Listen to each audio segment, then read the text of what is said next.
Pero ka sa ato nga pagpamalagan sa inyo natin o sa sininga kalbutan, ikaw ginabutan sa inyo sa sinang na ministry.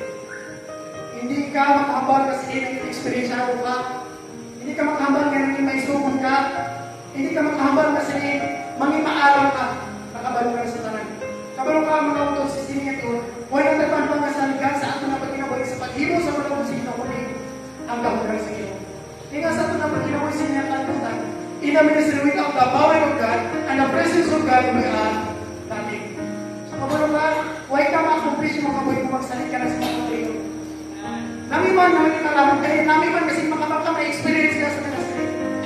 Pero kung maayang ako sino, maayang pasensya sa mga kaboy, hindi ka mag-explain kasi man-accomplish ka sa iyong mga kaboy.